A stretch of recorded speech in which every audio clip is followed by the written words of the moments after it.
Oi. Então agora vamos falar um pouquinho sobre o período regencial, tá? Que é o período que é a transição entre o primeiro e o segundo reinado. É o período pós-abdicação do trono por Dom Pedro I e que Dom Pedro II não tem idade para assumir. E a Constituição previa que, em caso de vacância do trono, ou seja, que o sucessor do trono não pudesse assumir, o governo seria estabelecido através dos regentes, tá? Então, em abril de 1831, quando o Dom Pedro II abdica o trono e vai para Portugal, ele deixa o seu filho de 5 anos de idade, que não tem, é óbvio, capacidade de assumir o trono. Então, quem que vai assumir o poder inicialmente vai ser a regência trina provisória, tá? Por quê? Nesse período era o período de recesso da Assembleia e era necessário que fossem realizadas eleições que escolhessem os regentes, 3 regentes, tá? Como era o período de férias, quem estava no Rio de Janeiro se reúne e é escolhida uma regência que vai assumir o governo do Brasil por 2 meses, até que todos retornem do recesso parlamentar e que se possa estabelecer eleições para estabelecer um novo governo no Brasil, tá? O período regencial ele vai ser marcado por disputas políticas e essas disputas políticas é que vão acabar levando à efervescência e à instabilidade social, tá, pessoal? Então, assim, a característica principal do período regencial é exatamente a instabilidade social, porque vários grupos sociais vão dividir essa busca política, essa disputa política e nós vamos ter ao mesmo tempo em que os liberais vêm para o poder, porque eles vão ter uma maior participação política, tá? Então eles vão começar a participar do poder, e aí nós vamos ter uma certa abertura, uma certa descentralização política, ao contrário do que nós tínhamos até então na monarquia. Então, nós vamos ter basicamente 3 grupos políticos disputando o poder. O primeiro, que são os restauradores, também chamados de caramurus, que é o grupo que defendia o retorno de Dom Pedro II, Dom Pedro I, aliás, tá? Então eles defendiam o retorno de Dom Pedro I para assumir o trono no Brasil. Esse grupo desaparece em 1834 com a morte de Dom Pedro I, tá? Então, a partir de 1834, o grupo dos caramurus não vai mais existir. E aí, além deles, nós temos os liberais moderados, que são chamados de chimangos, que defendiam uma monarquia centralizada, tá? E os liberais exaltados, que são chamados de farroupilhas, tá? Que defendiam a autonomia das províncias. Então, esses 2 grupos vai ser os principais elos de disputas políticas durante a regência no Brasil, tá?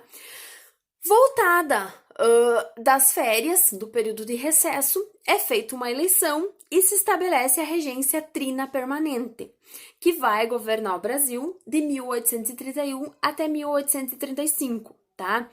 Essa regência trina permanente, ela é considerada de lado liberal, porque as medidas que eles vão tomar vão descentralizar o poder político, tá? Então, nós vamos ter o quê? Basicamente, quem está no poder são os liberais, certo? E aí quem vai ter um grande destaque é o ministro da Justiça, que é o padre Diogo Antônio Feijó, que mais para frente vai assumir como regente do Brasil, tá? Então nós vamos ter o quê? A criação de várias leis, algumas alterações constitucionais, tá?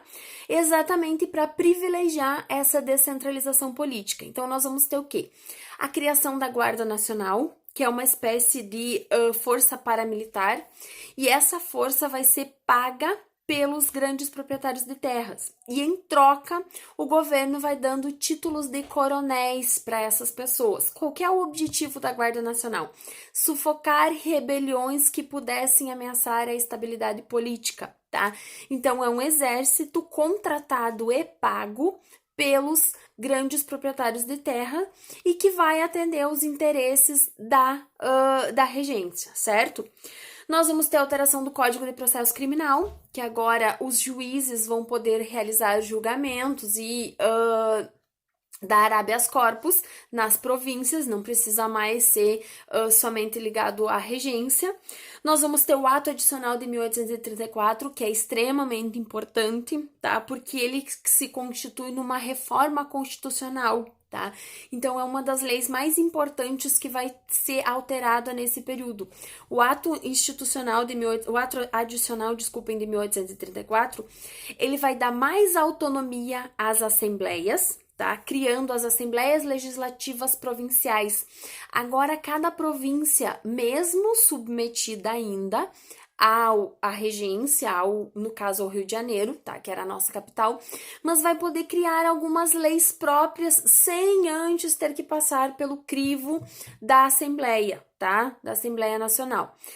A extinção do Conselho de Estado, que era o braço direito do imperador e que auxiliava ele nas decisões políticas.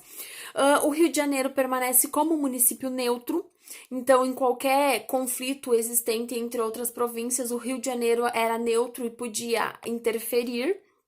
E aí ela decreta a regência una. Por que regência una? Até então nós tínhamos 3 pessoas que se dividiam governando o Brasil, tá? Por isso regência trina. Só que é claro que vai ter choques de interesses. Então, o ato adicional cria a regência una. E o nosso primeiro regente uno vai ser exatamente o ministro da Justiça, que era o padre Diogo Antônio Feijó. Então, a regência una, que tem início em 1835 e vai até 1837, ela é exatamente uma continuação. Então, ela vai ter o mesmo caráter liberal da regência trina permanente, tá? Agora, lembram que eu falei para vocês, com a morte de Dom Pedro em 1834, se extingue o grupo dos caramurus. Então, agora nós vamos ter uma nova nomenclatura para os partidos políticos, tá? Nós vamos ter os progressistas e os regressistas. Progressistas, aqueles que defendiam a descentralização política. Regressistas, aqueles que defendiam a volta da monarquia e a centralização política, tá? Nessas novas eleições, o padre Diogo Antônio Feijó sai-se vitorioso, porque ele tem apoio de algumas pessoas influentes economicamente. Porém, pessoal, ele não tem o apoio da Assembleia, tá? Que isso vai ser bem prejudicial para ele, porque ele não vai conseguir fazer votações e também não vai conseguir fazer muitas mudanças dentro do período de governo dele, porque a Assembleia não apoia, a Assembleia é conservadora, tá? Durante o seu governo vão eclodir as 2 grandes revoltas, que é a cabanagem no Pará, tá? E a Revolução Farroupilha aqui no Rio Grande do Sul. E pelo fato de que ele não consegue controlar essas 2 revoltas, tá? Ele acaba sendo acusado de incompetente, de fomentar as ideias liberais, e ele acaba renunciando em 1837, tá? Então, ele assume o poder em 1835 e em setembro de 1837, com a intensificação das revoltas provinciais, ele perde o controle completamente do governo e ele acaba renunciando. E aí nós temos novas eleições e tem início a regência una de Araújo Lima, esta sim conservadora, que vai de 1837 até 1840, tá, pessoal? A regência do Araújo Lima, ela é marcada, tá, pela volta dos ideais conservadores, ou seja, centralização política, tá? O Araújo Lima é adepto das ideias regressistas, ou seja, da centralização política, vai anular todas as reformas de caráter liberal feitas até então, e vai criar a lei interpretativa do ato adicional de 1834, que vai anular o ato adicional de 1834. Ou seja, ele vai acabar com todas as conquistas progressistas, centralizando novamente o poder, tá? Então, as assembleias provinciais, por exemplo, vão ser fechadas, porque agora quem tem o poder, o domínio, vai ser somente a regência, tá? E aí, nesse período, a gente já vai ter a transição porque os liberais começam a articular um golpe junto com outros grupos, que vai ser o chamado golpe de maioridade. E a população vai apoiar. Por quê? Diante do descontrole da enormidade de revoltas que nós vamos ter nesse período, acredita-se que somente a figura do imperador é capaz de controlar, de trazer de volta a estabilidade política para o país. Então, nós vamos ter o golpe de maioridade, que acontece em 1840, tá? Quando é criada uma emenda constitucional que antecipa a maioridade do Dom Pedro II. E ele assume o governo do Brasil com 14 anos de idade, certo? Então, nós vamos ter esse período regencial, é o período de maior instabilidade política do Brasil. E, ao mesmo tempo, é a consolidação do Estado brasileiro, tá? Porque nós vamos ter também as articulações políticas, algumas transformações que vão culminar depois no segundo reinado, certo? Beijo, cuidem-se, fiquem em casa, tá? Tô com saudade de vocês. Qualquer coisa, podem chamar.